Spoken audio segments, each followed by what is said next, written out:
Ibu Peserta Jemaat yang memberikan kesempatan buat saya untuk membagikan kebenaran firman Tuhan.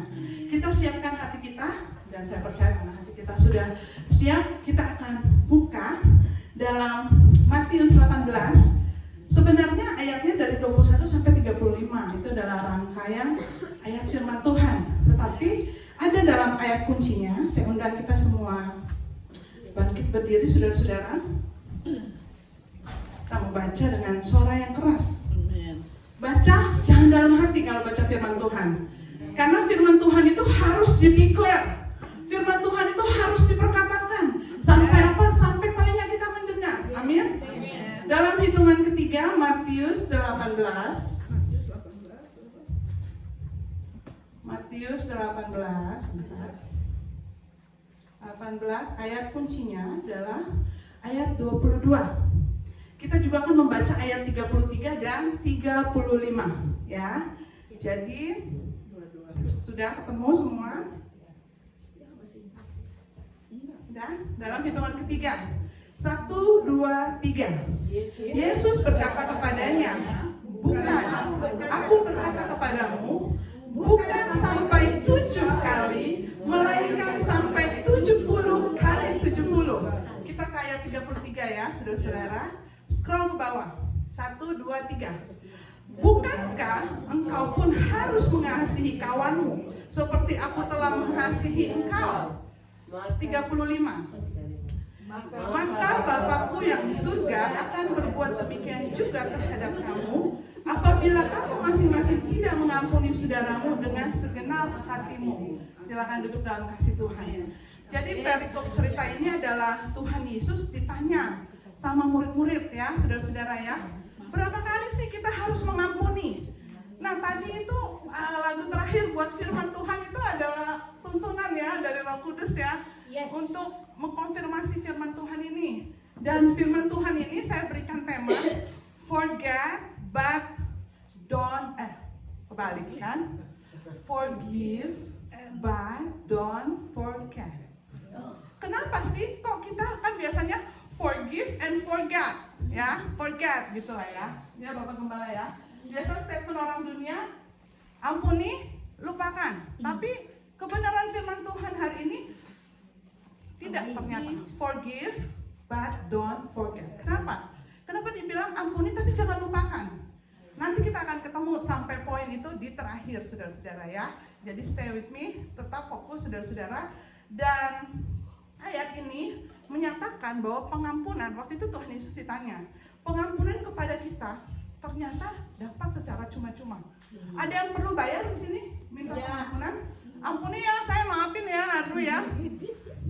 Supaya hubungan tidak terputus, pinjam dulu 100. Bukan ya. Ternyata kalau kita mengampuni orang itu cuma-cuma. Sama seperti saya kalau buat kesalahan, banyak kesalahan saya ya, Bapak Gembala ya. Salah ngomong mungkin, salah bertindak. Tapi waktu kita minta ampun, ternyata pengampunan itu datang, nggak usah bayar. Tetapi pengampunan itu harus dari hati yang tulus. Amin. Dan walaupun pengampunan itu gratis, nggak usah bayar, tetapi ada syarat. Amin. Ini yang perlu kita sadar. Karena iblis itu suka mempelintir-pelintir sampai akhirnya kita lupa gitu ya. Tetapi dikatakan ada beberapa fondasi untuk mengapa kita ngerti pada pagi hari ini, siang hari ini kalau ada syarat. Yang pertama ada di Lukas 6 ayat 38. Ayo sama-sama kita baca ya. Lukas yang ke-6 ayat yang ke-38. Duduk saja saudara-saudara. Saya bacakan buat saudara. Atau kita sama-sama baca yang sudah ketemu. Dalam hitungan ketiga ya, yang kencang sampai kita dengar. 1, 2, 3. Mintalah berkat bagi orang yang untuk kamu. Ayat Lukas 6 ayat 38. Oh, 38. Dan kamu akan diberi. Oke. 1, 2, 3. Berilah dan kamu akan diberi. Sesuatu takaran yang baik, yang dipadatkan dan digoncangkan, dan yang tumpah keluar akan dicurahkan dalam ribaanmu, sebab ukuran yang kamu pakai untuk mengukur akan diukurkan kepadamu. Amin. Persyaratan dalam pengampunan nomor 1, apa yang kita pakai untuk mengukur akan diukurkan kepada kita. Matius 18 ayat 18. Balik lagi ke Matius 18 ayat 18. Sudah, saudara-saudara, Matius 18 ayat 18. Dalam hitungan ketiga, 1, 2, 3. Aku berkata kepadamu, sesungguhnya apa yang kamu ikat di dunia ini akan terikat di surga, dan apa yang kamu lepaskan di dunia ini akan terlepas di surga. Amin. Dua landasan penting dalam firman Tuhan. Dalam Lukas 6 ayat 38, ukuran yang kita ukur akan diukurkan kepada kita. Amin. Dan dalam Matius 18 ayat 18, apa yang kamu ikat di dunia ini akan terikat di surga. Secara otomatis ada kuasa, saudara-saudara. Kalau kita mengikatkan kita kepada sesuatu yang baik, maka di surga itu akan dilepaskan sesuatu yang baik juga. Amin. Mengapa Tuhan Yesus menjawab seperti ayat 22? 7 kali, 77 kali. Kadang-kadang kita kalau dengar ada orang yang menyakiti kita, kalau kita tanya sama orang bukan Yesus nih, orang biasa, iya harusnya, Iya, secara ya kan? manusia. Ya. Dia beli gue jual, memang lagi pedagang ya. Emosi kadang. Memang manusia itu penuh dengan emosi. Saya pun seperti itu. Tetapi kembali kita ingat kasih Tuhan, amin. Amin. Dan mengapa untuk mengampuni banyak sekali effort yang harus kita lakukan, banyak sekali usaha, padahal gratis loh saudara. Tetapi banyak hal yang harus kita lakukan dalam hal pengampunan.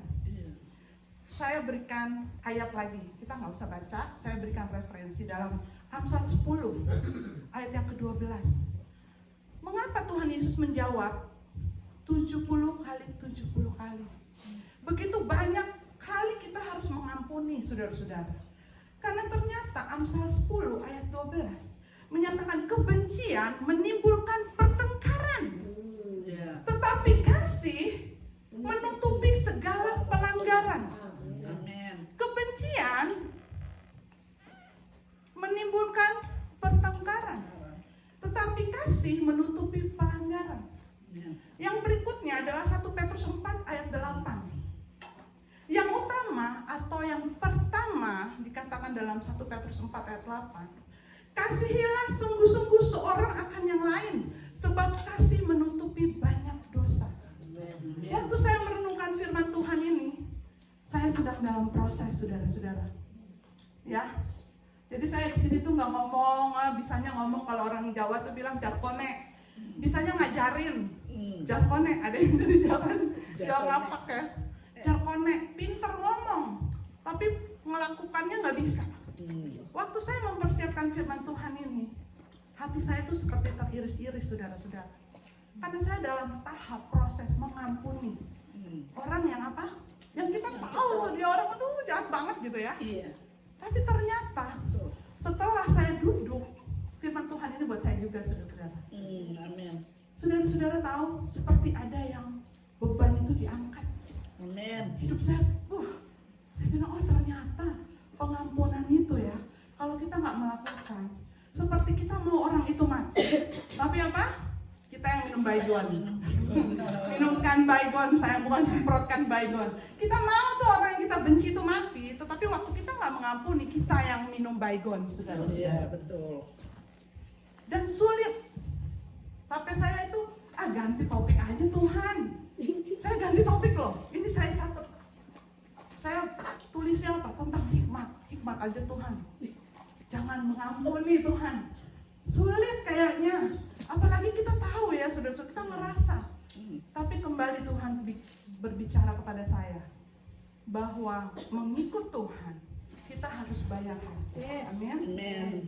Dan dengan kata lain, saudara-saudara yang terkasih, mengampuni adalah represent kehadiran Tuhan dalam hidup saya dan saudara. Jangan angkat tangan menyembah Tuhan, aku mengasihi Engkau Tuhan, tidak ada yang lain. Tetapi kehadiran Tuhan tidak ada dalam hidup saya dan saudara. Bersyukur buat orang-orang yang menyakiti kita, amin. Setelah saya ngerti, saya bersyukur. Untung ya ada dia, kalau nggak ada dia saya nggak ada kesempatan praktek firman. Ada hal yang terjadi dalam hidup saya minggu-minggu ini, berat sekali. hampir saja saya berurusan dengan hukum yang berat, saudara-saudara. Waktu saya ngomong sama suami saya kecewa karena kepulangan saya itu tertunda gara-gara hal ini. Saya sedang menantikan sesuatu, tapi sesuatunya itu nyasar, saudara-saudara. Yang nunggu saya bukan hanya suami dan anak, yang nunggu saya jemaat, saudara-saudara ya. Terus saya ngomong sama suami saya, "Pih, begini. Suami saya hanya dengerin, saudara. Waktu saya selesai mengeluarkan itu, saya tuh lagi kayak ada antenanya, tanduknya nyala semua, saudara. Kalau iblis 10, saya 20. Saya lagi marah banget. Aduh, saya ini gara-gara ini, gini gitu ya.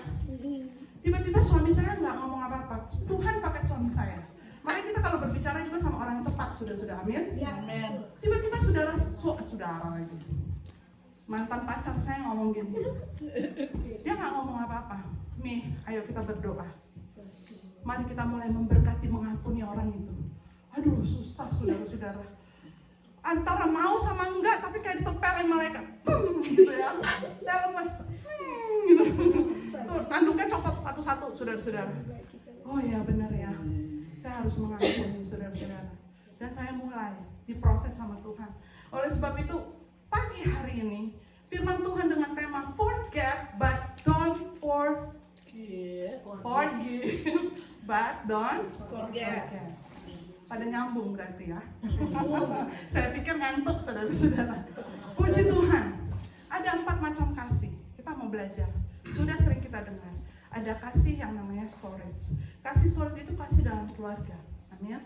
Walaupun keluarga berantem kayak apa, perang, ya, tapi akhir-akhirnya pasti akan baik lagi, saudara-saudara. Ya, itu dinamikanya. Ada nggak keluarga yang nggak berantem, nggak normal? Ya kan, suami istri, gitu ya. Istrinya katanya besok-besok udah stadium 4, menyimpan ya. Kalau berantem tuh wajar, emosi tuh wajar. Oh, saya nggak setuju ya, karena kita diciptakan memang beda. Tetapi kasih Tuhan itu yang membuat kita ngerti. Dia itu bukan musuh saya. Karena Efesus 6 berkata, peperangan kita bukan lawan darah dan daging. Peperangan kita lawan iblis-iblis, kuasa-kuasa jahat. Kasih storage ini adalah kasih dalam keluarga, amin. Yang masih ada keluarga, masih ada anak, masih ada papa, mama, suami istri, pulang dari sini, atau sini suami istri peluk dulu. Yang suami istri, peluk dulu. Jauh-jauh.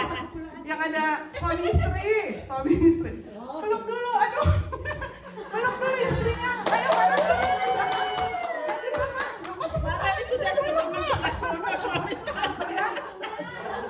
Jauh ya, tapi kan tidak ada samudra yang bakalan, kan?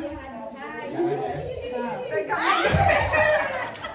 Biasa malu-malu kalau di sini ya kan? Ya, kasih anak, orang tua, saudara, kakak adik. Tapi ada opposite-nya dari kasih storage ini. Storage bener ya? Storage. Yaitu apa? Astrologis. Kasih astrologis itu bukan kasih. Lawannya storage itu astrologis. Itu apa? Orang-orang yang diliputi oleh rasa tanpa kasih. Isinya marah, isinya membenci. Kelihatan dari mukanya. Cahayanya padam. Kita mesti berdoa, amin. Dan orang-orang itu dalam Roma 1 ayat 31, orang-orang astrologis itu ternyata punya sifat. Dan saya percaya kita di sini ini adalah orang-orang yang penuh kasih, amin. Tapi kita mau belajar, kalau kita keluar, kita ketemu sama orang ini. Oh, ini orang yang ini nih, firman Tuhan bilang. Ternyata orang astrologis itu orang yang egois. Tidak berakal, tidak penyayang, dan tidak mengenal belas kasihan.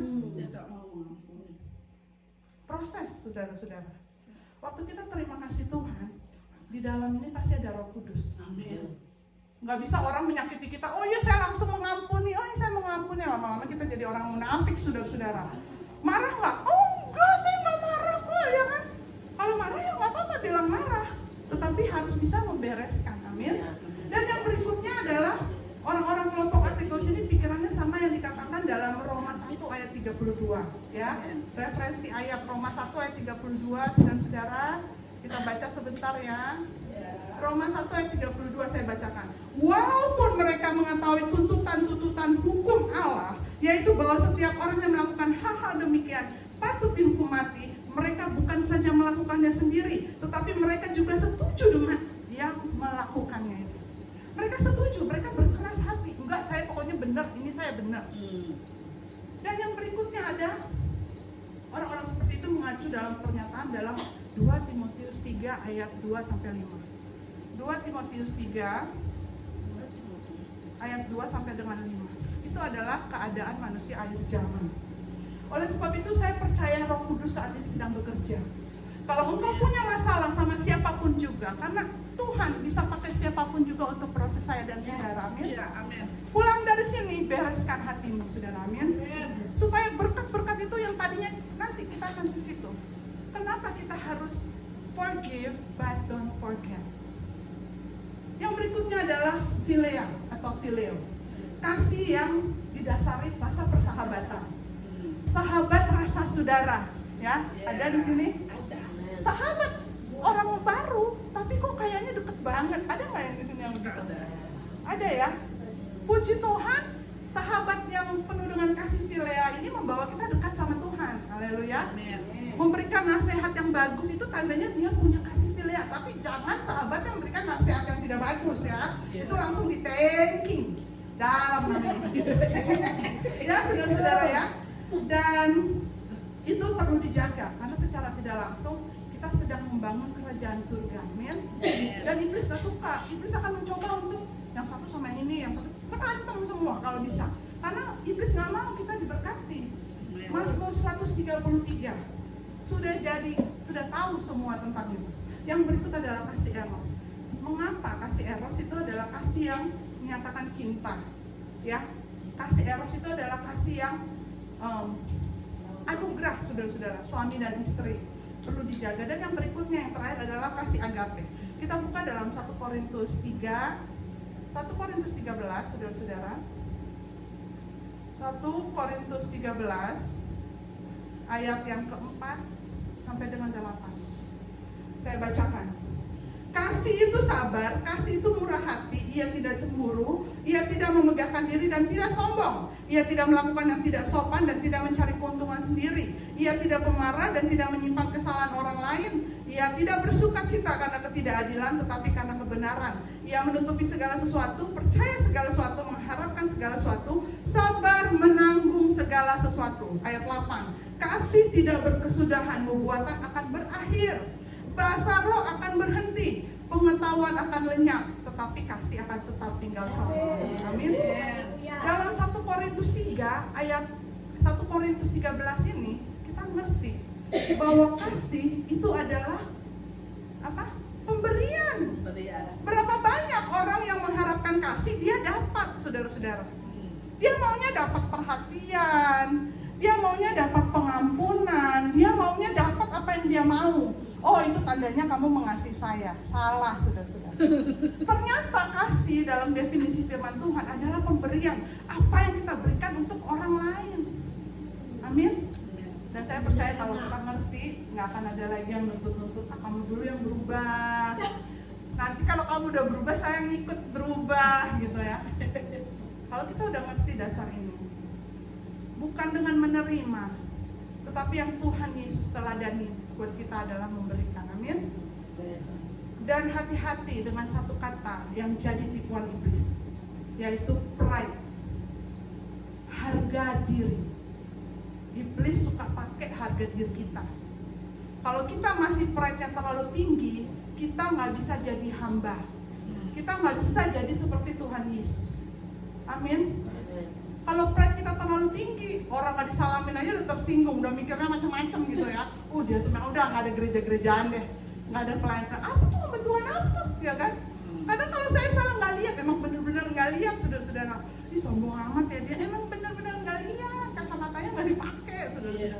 Tetapi kalau kita punya orang yang pengertian, mengerti, oh ya udahlah, ya udah nggak apa-apa, mungkin dia nggak lihat saya, nggak lihat, emang bener nggak lihat ya, saudara-saudara ya. Dan kita sampai di poin contoh, tokoh apa yang mau kita bahas tentang hal ini. tentang kasih, saudara-saudara. Ada satu kisah dalam firman Tuhan Perjanjian Lama tentang kota Niniwe. Niniwe ya. Apa hubungannya ya? Dengan Yunus. Makan ikan sama kasih. Dengan Yunus. Ternyata ada hubungannya. Yunus seorang nabi, udah tidak tahu ya kan Yunus. Seorang nabi bangsa Israel disuruh Tuhan ke kota Niniwe. Kamu pergi beritakan tentang pertobatan di kota Niniwe. Tetapi Yunus nggak mau. Kenapa? Karena orang-orang Niniwe itu adalah musuh dari orang Israel. Yunus itu dia nggak mau kalau orang itu selamat bertobat karena dia benci sama orang itu. Inilah akibat kebencian, saudara-saudara. Benci banget Yunus itu. Akhirnya Yunus itu bukan pergi ke Niniwe, dia pergi ke Tarsis. Referensi ayatnya Yunus 1 ayat 3. Mengapa Yunus lari? Karena ia benci, saudara-saudara. Dia nggak mau orang Niniwe itu. Dia datang ke orang Niniwe, ya. Misalnya ini contoh, saudara-saudara disuruh Tuhan ketemu musuh bebuyutan saudara. Siapa musuh bebuyutan? Mungkin diingat waktu dulu, oh waktu gua umur 5 tahun dia nyolong nih mainan saya terus dibuang. Saya padahal suka banget tuh mainan itu. Tiba-tiba perintah Tuhan gini, Karen, oh itu siapa? Si A, Mawar lah ya. Mawar, sekarang kamu ketemu sama si Melati. Kamu bilang, Tuhan mengasihimu, saya mengampunimu, kamu harus bertobat ya. Kira-kira Mawar mau nggak? Nggak mau. Kalau bisa mah Melati itu. Iya kan? Karena benci udah dari dulu tuh. Dia nggak ini sama saya gitu loh. Tetapi ini yang terjadi sama Yunus. Yunus disuruh ke sana, dia nggak mau, dia lari. Terus saat Yunus bertindak, dia melarikan diri, dia penuh dengan rasa amarah dan kecewa. Dalam perjalanan pelarian, Yunus Allah memerintahkan badai. Ya, saudara-saudara, kita buka di kitab Yunus ya, sudah ngerti semua saya rasa, mempersingkat waktu. Yunus 1 ayat 4 sampai dengan 5, saudara-saudara ya. Kita buka deh, saudara-saudara. Ya, Yunus 1 ayat 4 sampai dengan 5. Tetapi Tuhan menurunkan angin ribut ke laut, lalu terjadilah badai besar sehingga kapal itu hampir terpukul hancur. Awak kapal menjadi takut, masing-masing berteriak kepada Allahnya, dan mereka membuang ke dalam laut segala muatan kapal itu untuk meringankannya. Tetapi Yunus telah turun ke ruang kapal yang paling bawah dan berbaring di situ, lalu tertidur dengan nyenyak. Aneh ini, ya kan? Kadang-kadang kita nggak sadar kalau ada masalah gitu. Dan akhirnya ketahuanlah, singkat cerita, ya. Dan Yunus juga mengaku, ayat 12 ya, saudara-saudara ya. Yunus mengaku, kan ditanya, akan kami apakan engkau nih ya, gara-gara dia nih kapal kita hampir mati semua. Terus Yunus berkata, dia bilang, angkat aja saya, buang aja saya ke laut. Ternyata benar, saudara-saudara, waktu Yunus disuruh Tuhan ke Niniwe, saudara-saudara, Yunus ngomong apa? Yunus ngomong apa? Yunus, kamu ke Niniwe? Enggak Tuhan. Yunus ngomong sama Tuhan, mendingan saya mati daripada saya ke Niniwe. Dia, Yunus tuh orang yang ekspresif, yang main asal ngomong istilahnya. Benar, mulutnya berkuasa. Akhirnya diizinkan Tuhan, dia dilempar ke laut. Ketemu sama dimakan ikan atas permintaan Tuhan. Bayangin aja, 3 hari 2 jam aja di dalam udara yang ketutup udah pengap ya. Ini di dalam perut ikan, saudara-saudara. Dan disitulah Yunus akhirnya ngerti, ternyata nggak enak di perut ikan. Kita bisa lihat ya, ayat Yunus 2 ayat 9, saudara-saudara. Akhirnya setelah Yunus dibuang, dia merasakan yang namanya alam maut. Siapa yang di sini mau 3 hari di perut ikan? Ya, saudara-saudara ya. Dan ayat Yunus 2 ayat 9, Yunus berkata, tetapi aku dengan ucapan syukur akan kupersembahkan korban kepadamu. Apa yang kunasakan akan kubayar. Keselamatan adalah dari Tuhan. Jangan tunggu dibuang dulu, saudara-saudara, amin. Jangan tunggu kita menghadapi hal-hal yang gak enak seperti Yunus. Dan itu yang saya ingat, saudara-saudara, waktu Roh Kudus memimpin, mengingatkan tentang kisah Yunus. Saya itu udah pernah jadi Yunus, saudara-saudara. Taruhannya hidup dan mati. Kata dokter di Amerika nggak ada obat. Anak baru lahir, kalaupun ada kemoterapi, itu hanya akan memperlambat sel-sel itu merusak hati saya, liver saya. Saya pernah, saudara-saudara, dalam situasi nggak ada pilihan. 1 tahun saya bergumul. Jadi saya cukup mendalami Yunus ini, saudara-saudara. Dan akhirnya kembali ke Yunus. Ikan besar itu pun memuntahkan Yunus. Waktu Tuhan itu setia dan adil. Waktu kita bernegosiasi sama Tuhan, Tuhan gak kayak kita, udahlah kamu udah berkali-kali begitu, stop, ya kan? Enggak, saudara-saudara. Tuhan menyediakan telinganya untuk saya dan saudara. Dan di saat Yunus sudah beres dengan Tuhan, dia sudah beres, barulah akhirnya apa? Dia dimuntahkan. Dan dia mau, saudara-saudara, melayani apa yang Tuhan katakan. Tetapi ada hal menarik, saudara-saudara. Ada beberapa terjemahan ya.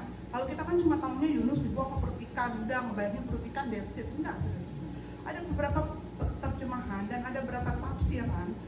Kita akan melihat sedikit 5 menit terakhir tentang latar belakang kota Niniwe. Kota Niniwe itu ternyata, saudara-saudara, waktu Yunus dimakan oleh ikan, itu bukan Tuhan menyuruh ikan datang mengambil Yunus, bukan karena kebetulan. Ada rencana Tuhan, karena Tuhan mau memakai Yunus. Dan pada saat Tuhan mau memakai seseorang, Tuhan akan memperlengkapi jalannya. Amin. Tuhan gak mungkin visi misi, saya percaya kita semua yang ada di sini di gereja ini satu persatu siapapun setiap kita, Tuhan punya misi dalam hidup kita. Amin. Tuhan punya rencana untuk kita jadi berkat. Pada saat itu di kota Niniwe itu ada sebuah dewa yang namanya Dagon. Dewa Dagon itu adalah dewa ikan. Jadi waktu Yunus 3 hari di perut ikan, ini sebuah tafsiran ya, sudah ini kita latar belakangnya. Jadi dia itu 3 hari di perut ikan, waktu dimuntahkan itu dia udah pucat, saudara-saudara. Udah kena asamnya ikan, jadi dia udah putih gitu ya. Keluarlah dari ikan, dimuntahkan ke daratan. Waktu dia muntah ke daratan, itu ada orang-orang kota Niniwe yang lihat, wih, ini ada orang nih keluar dari mulut ikan terus putih, padahal pucat, saudara-saudara. Bukan putih karena dia penuh kemuliaan, enggak, karena gara-gara asam. Wah, ini memang orang Niniwe, duduk ya kan? Wah, pikir ada orang, ternyata saudara-saudara, waktu Yusuf membereskan dengan Tuhan, Tuhan kasih jalan. Kenapa orang Niniwe bisa bertobat dengan pemberitaan Yunus?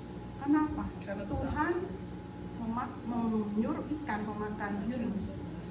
Dan orang Niniwe percaya segala sesuatu yang berasal dari ikan adalah Tuhannya. Padahal Tuhan yang nyuruh ikan itu makan Yunus. Amin? Tapi everything happen for a reason, bukan tanpa kebetulan.